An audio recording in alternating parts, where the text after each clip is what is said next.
ದರೋಡೆ ಕೆಲಸ ನಡೀತಾ ಇರತಕ್ಕಂಥದ್ದೇನಿದೆ ಅದೆಲ್ಲ ಹಿಂದೆ ಗಜನಿ ಮೊಹಮ್ಮದ್ದು ಮತ್ತು ಯಾರು ಇತರಲ್ಲಪ್ಪ ಏನು ಹೆಸರುಗಳು ಯಾವುದು ಇದೆಯಪ್ಪ ಆ ಒಂದು ವಾತಾವರಣದಲ್ಲಿ ಹಿಂದೆ 3 ಜನ ಇದ್ದಂತಲ್ಲ ಯಾರೋ ಪ್ರಮುಖವಾಗಿ ಅಂಥ ವ್ಯಕ್ತಿಗಳು ಇವತ್ತು ಈ ರಾಜ್ಯದಲ್ಲಿ ಆಡಳಿತ ನಡೆಸ್ತಾ ಇದ್ದಾರೆ ಅಂತಕ್ಕಂಥದ್ದು ನನ್ನ ಅಭಿಪ್ರಾಯ.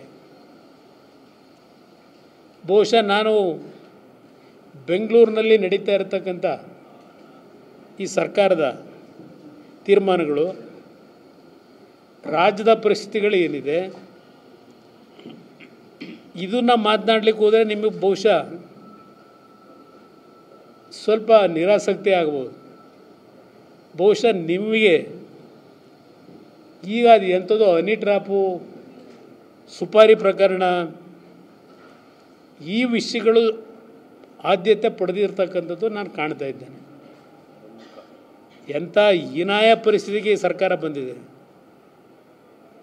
ಅದರಿಂದ ನಾನು ಎಷ್ಟು ವಿಷಯ ನಾನು ಚರ್ಚೆ ಮಾಡಿದ್ರೆ ನಿಮ್ಮ ಪೇಪರು ನಿಮ್ಮ ಲೇಖನಿ ಆ ವಿಷಯಗಳನ್ನು ಕ್ರೋಢೀಕರಿಸ್ಕೊತೀರಿ ಅನ್ನೋದು ನಾನೇ ಕನ್ಫ್ಯೂಷನಲ್ಲಿದ್ದೇನೆ.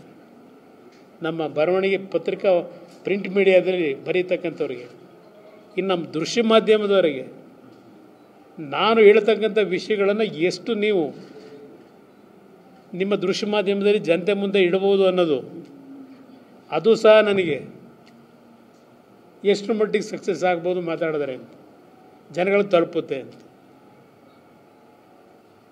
ಒಂದು ಪ್ರಥಮವಾಗಿ ನಿಮ್ಮೆಲ್ಲರಲ್ಲಿ ನಿಮ್ಮಗಳ ಮುಖಾಂತರ ಈ ಸರ್ಕಾರಕ್ಕೆ